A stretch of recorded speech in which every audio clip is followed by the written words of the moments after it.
Hi, I'm Tori from Toriska Patterns, and today I'm going to show you how to make this cute little Easter egg cutlery holder. It's a simple little design that is meant to hold your cutlery when it's at the table. So it's just a fun way to decorate for Easter. It's a great scrap buster and it doesn't take very much time at all. So let's start. All right, let's start talking about the supplies that you will need for your Easter egg cutlery holders. I recommend using a quilting weight cotton fabric for these. You can use thicker fabric like cotton canvas or duck cloth or home decor weight fabrics. If you do that, you don't need to interface them. But these ones that I'm making for you today are made with quilting fabric and quilting cotton fabric interfaced with woven fusible interfacing. There's a couple brands that I like to use for the interfacing, like Shape Flex, or I use a brand called Stay Flex that is found online. You will also need some 1/4 inch bias tape. Now this is just store-bought. I bought it on a roll in a package like this. You'll want the double fold bias tape, not single fold. And I find it easiest just to buy the prepackaged stuff, but you can also make it and then you can use whatever fabric you want. You want it 1/4 inch wide. You can use wider bias tape, but these curves are rather small. And if you use wider bias tape, I think you will have a hard time going accurately around these curves. So I've not tested this fabric with wider bias tape. I've just used 1/4 inch. To start off, you will need to cut 2 piece A's from your fabric. I'm using 2 different fabrics for the front and the back. You can use the same fabric for both of these pieces or different fabric. But you'll need 2 piece A's. Also, I have not pre-washed my fabric. If you are planning on being able to throw these in the washing machine, you will want to pre-wash your fabric before. So 2 piece A's and 2 piece B's. And these will be the front and the back. Also for my interfacing, I have 2 piece C's and 2 piece D's. So everything here will be interfaced. And then I think I mentioned 18 inches of 1/4 inch double fold bias tape. 18 inches for every cutlery holder. If you're making more than one, then you'll definitely need to cut more than one length of 18 inches.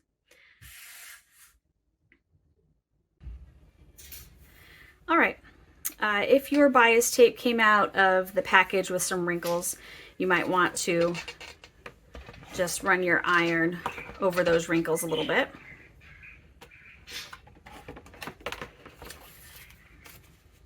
I'm going to start with my piece A's.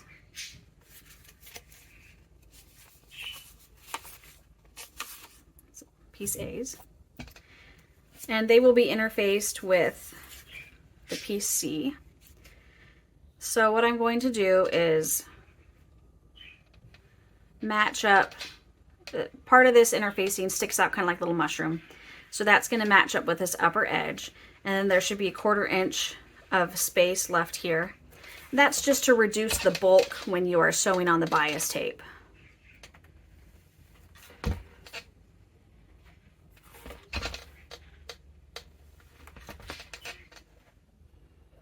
Same thing right here with the second piece.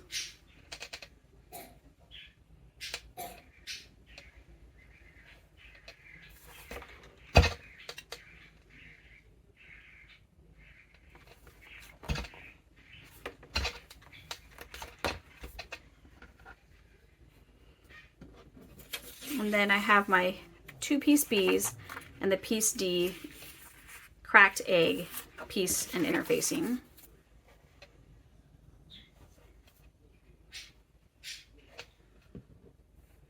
And for these, I match them to this top edge, but there's a 1/4 inch of uninterfaced space around it.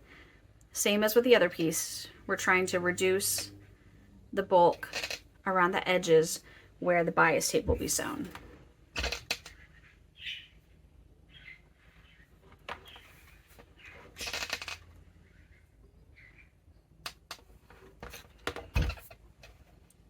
when I'm ironing on this woven fusible interfacing, it does not need steam. Okay, and the other important piece of this is to mark the center marks. Okay, I'm going to mark the right side of this on the bottom with my friction pen that comes off when ironed. I'm just going to make a small mark on the bottom of both of these pieces.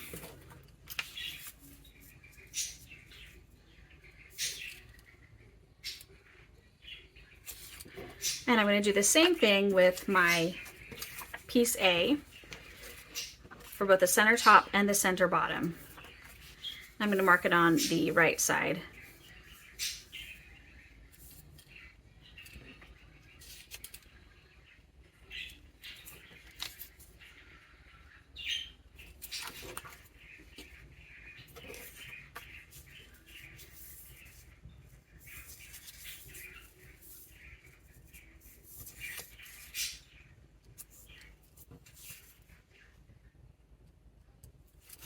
All right, now we are ready to sew these pieces together. Okay, we're now ready to start. You should have your 2-piece A's interfaced, your 2-piece B's, and your bias tape. So we're going to start off with the piece B's and place them right sides together at the top.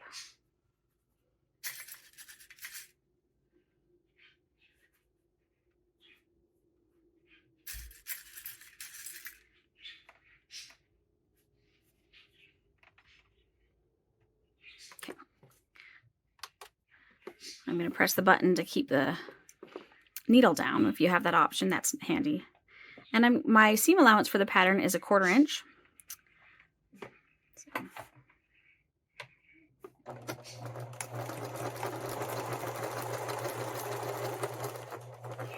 When I get to this inside corner, I will pivot and pivot at the top corner, the top point, pivot at the bottom, back up.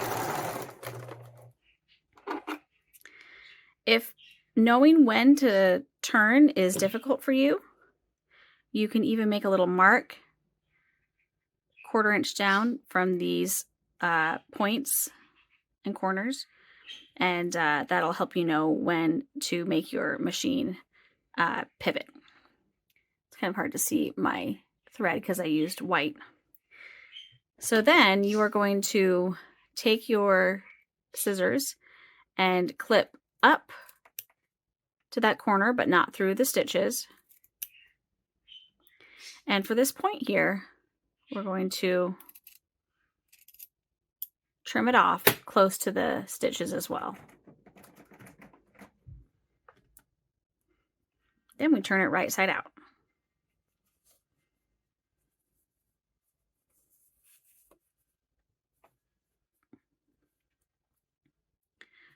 Usually I use my fingers to finger press these seams flat.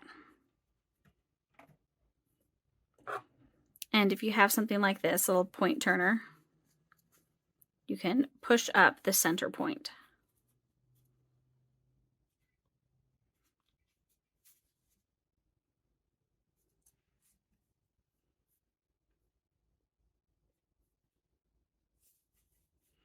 You can take this to your sewing machine and press it flat, or if you're like me and you don't want to get up, you can just push it flat with your fingers. Now I'm going to increase my stitch length. I'm going to put mine to 3.5 and top stitch about 1/8 of an inch from the edge, and I will pivot at these corners again.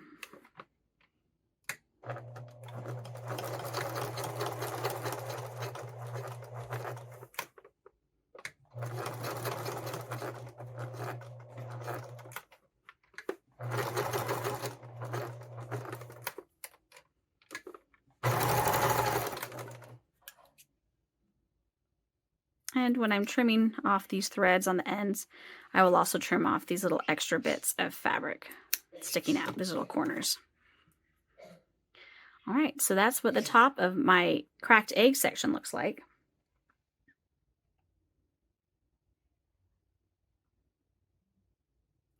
Okay, now we need our full egg pieces. And we're going to take these and place them right sides together. We're going to match up these little marks that we made. I'm actually going to switch from pins to clips because I find them a little easier to work with when I am putting together several different layers like this. And I'm going to match up the bottoms too. And actually, on this bottom part, I clipped too soon because I am going to take these bottom marks. You can only barely see it because it blends in with the pattern. You can see my mark right there. I'm going to match that up with my marks at the bottom of the egg. I'm trying to put it in a place where my phone will not be blurry, but it's struggling here. I'm going to match those up and clip them together. And then I'm going to add a few clips around the outside.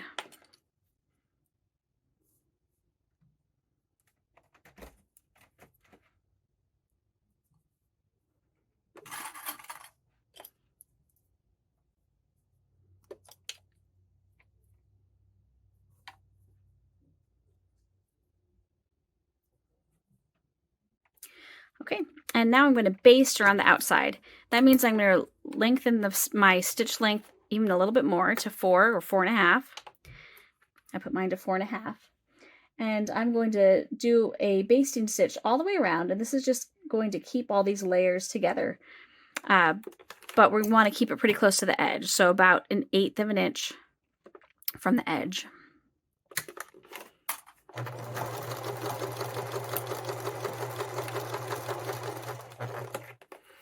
With a project like this, precision really matters.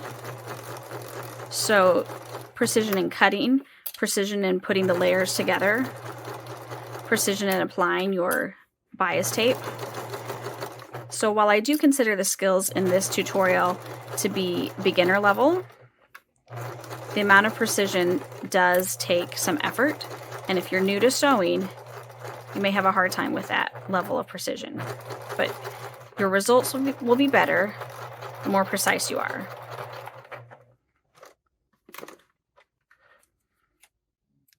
Also, I was talking and forgot to do this, but I like to sew over these edges just a couple of times because that's where the stress will come over time from adding in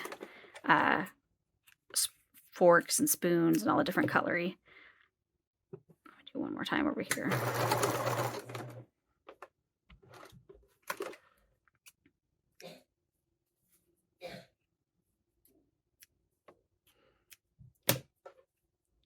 Along the lines of that precision, I can see here that my interfacing is extending out from the edge of the fabric just a little bit, and I'm going to trim that off. Okay, now you need to have your 18-inch strand of bias tape. What I'd like you to do is to unfold it at the ends and place the ends together at a right angle. You'll want to make sure that you are not twisting this more than it should. Just put them right sides together and then angle it. And I will put these edges together. I feel like my camera is not focusing today. So this can be a little bit tricky to get all these folds to not fold again and to stay how they should. All the edges.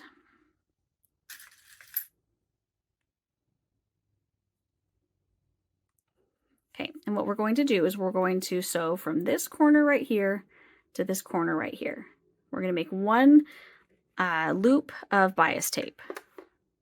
Make sure to put your stitch length back down to your normal, which for me is 2.5.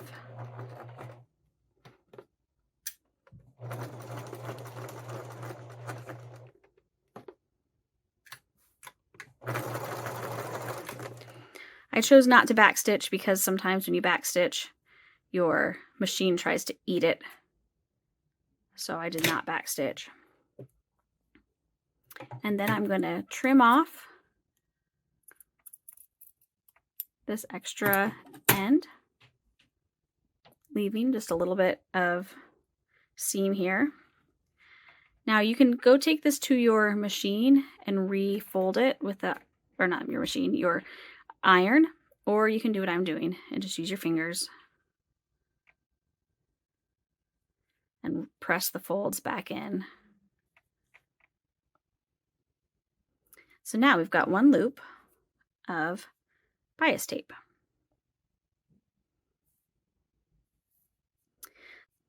So I'm going to, you can either mark this with a pen, or I'm just going to do a pin to help me know where the top is and the bottom. I'm going to fold this loop in half.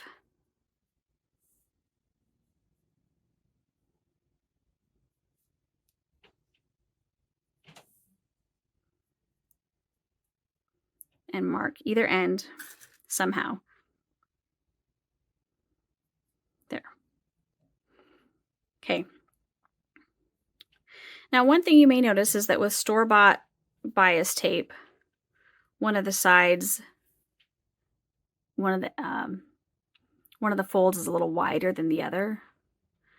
Sometimes that's the case. If that's the case with yours, make sure that the wider fold is on the back.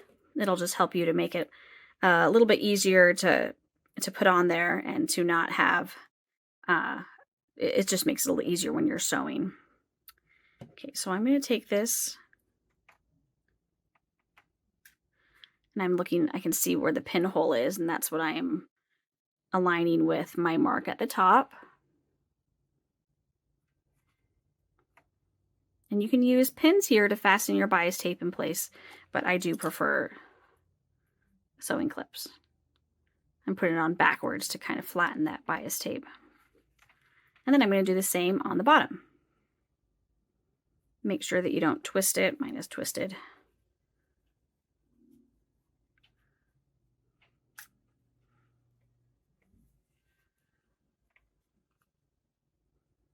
You may have to feel like you're folding your Easter egg in half, but that's okay. That's just temporary while we're getting these into place. And then I will gently open and curve my bias tape around these curves. You shouldn't have to fold it, or not fold it. You shouldn't have to pull it or tug it or anything.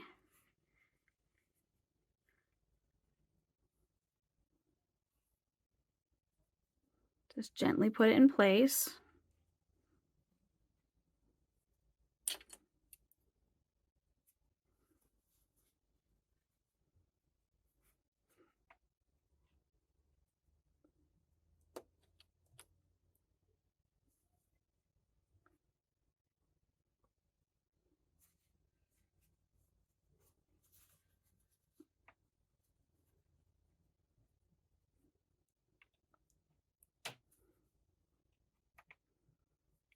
Okay, and there. It is nice and flat on this side. And then we will repeat that on the other side.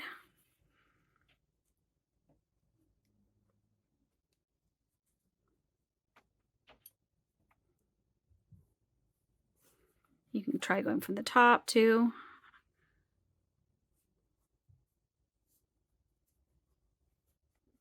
Just arrange your bias tape so it doesn't have any wrinkles.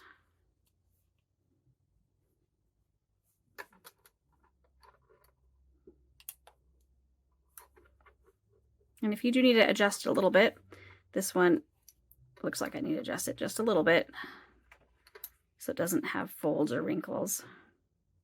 For some reason, the first side was perfect. The second side, I've got to adjust a little bit. Isn't that always how it is? We think it works great, and then we have to do it again.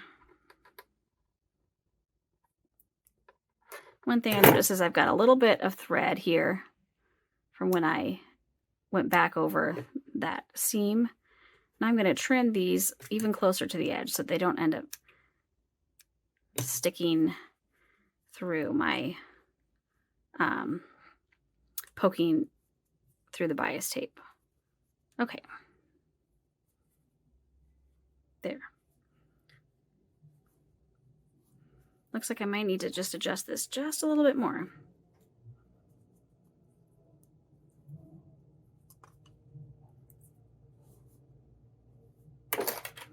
If I put it flat on the table, it probably will be a little easier. Sometimes when I'm doing these things up high in the air so the camera can see them, it actually makes them less accurate than if I just am doing them flat on a table. Okay, so that's what it looks like. Now, this is where you have to be careful. Going around that you catch your top and your bottom in your bias tape. We're going to edge stitch all the way around. There's another way to apply bias tape, and I will show you that way as well. And that is to unfold a little bit, sew some, and then fold it and sew again. This is the quick way, doing it all in one fell swoop, but it is not always as accurate, especially if this is the first time we've done bias tape. So we're going to go ahead and try it though. I'm just going to start right here, and I'm going to edge stitch, which means stitching fairly close to the edge of this bias tape. And as I go, I tend to check my back before I get to it to make sure that it is under all the way.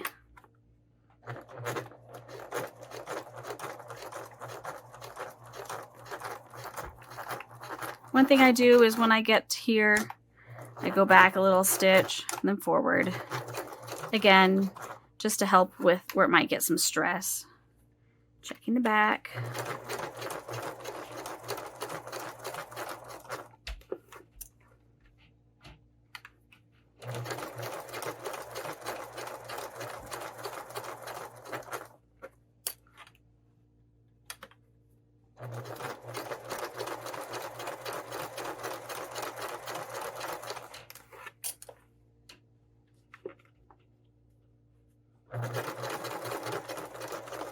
And forward, back, forward again.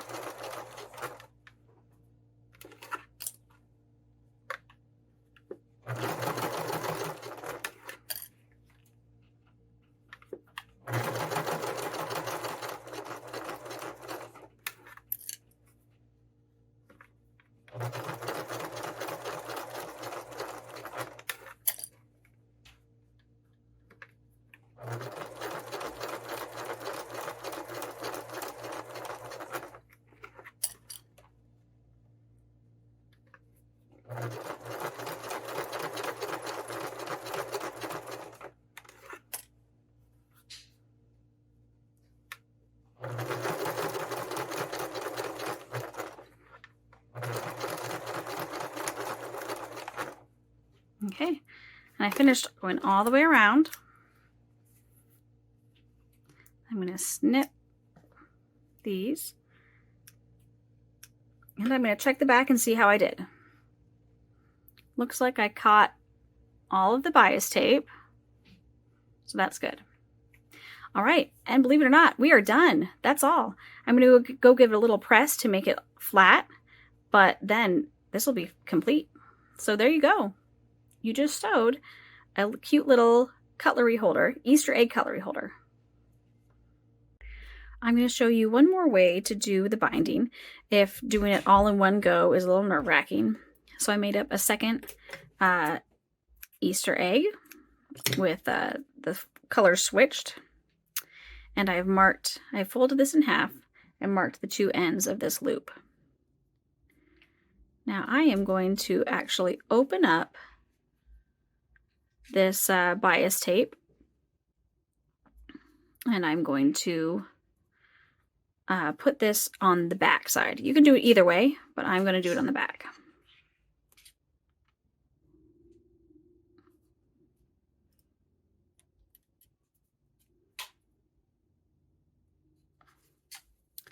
And I'm going to open up the other end, making sure that I don't have any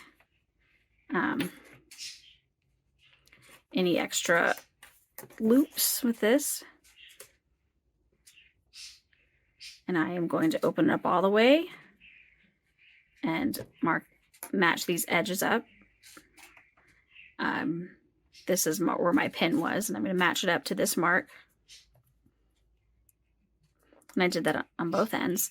And then I'm going to match up the bias tape in between.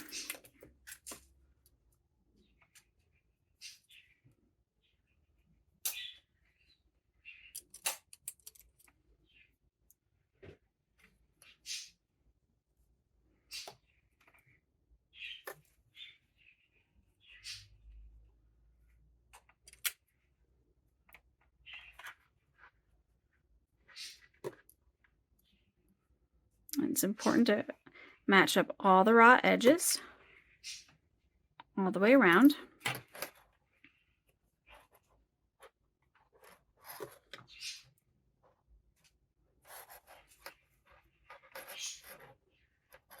If you haven't used bias tape very much, it can seem a little magical how it just bends with the curves, but that's because it is cut diagonally or on the bias.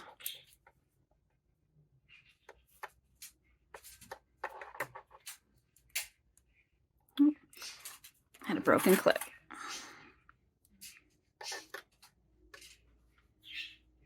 And I ended up with just a little bit extra fabric this time.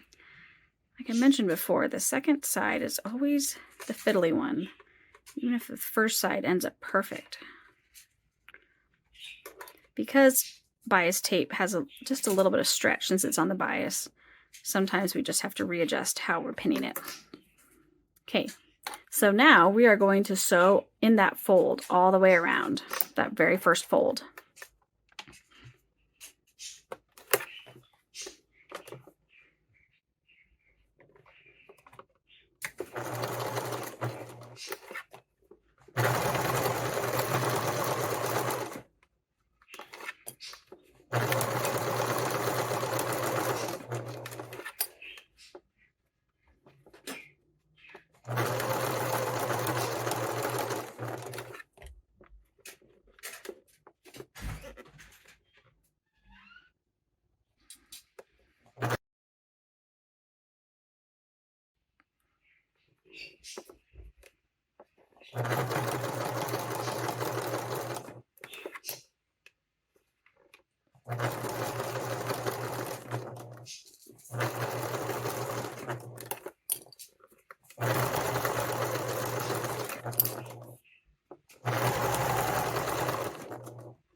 All right, and we've made it all the way around.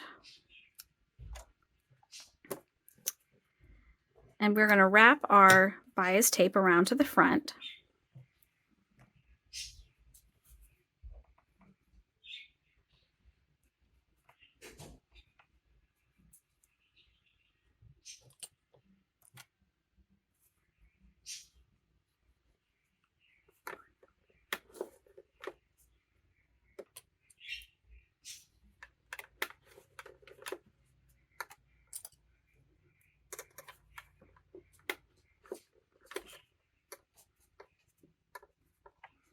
In some places I kind of have to stretch it to get it to cover my previous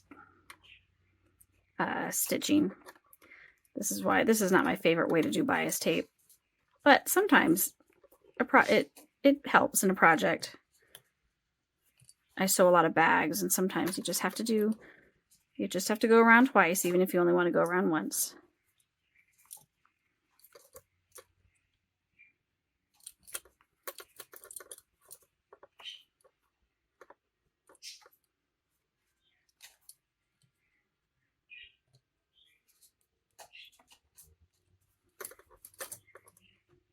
And the benefit of this is that when we go around the second side, or the second time, all we have to worry about is catching this top edge. The bottom edge is already sewn into place. We're not going to miss anything.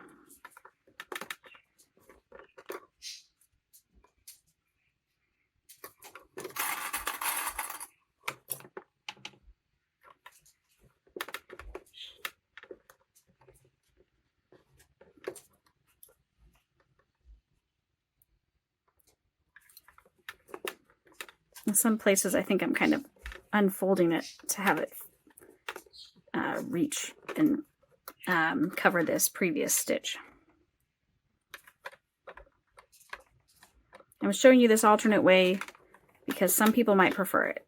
I don't, but if you've never done bias tape, it might be easier to do it this way. And you can also sew it onto the front first and then around onto the back. And then you might not be so worried about covering the previous stitching like I am. Okay.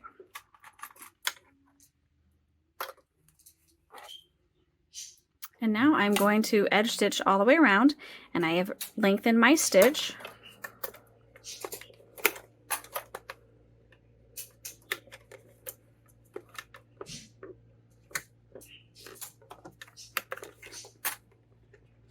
I'm just going to take it nice and slow because I'm going to be trying to push this bias tape over to make sure it covers this previous line of stitching.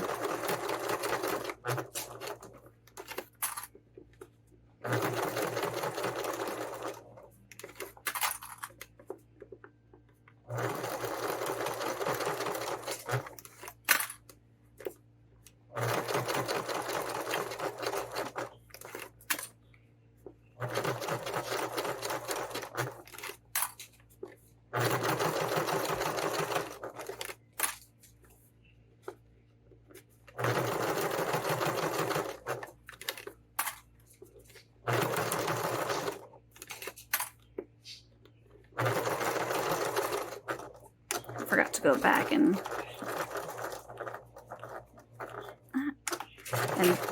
stitch again over that edge like I did last time.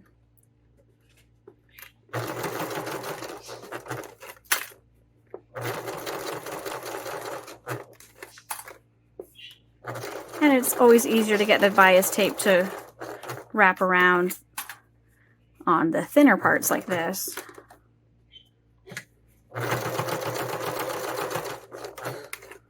But I still have some of the previous stitching showing, so it works. I just don't think it works quite as well. Okay.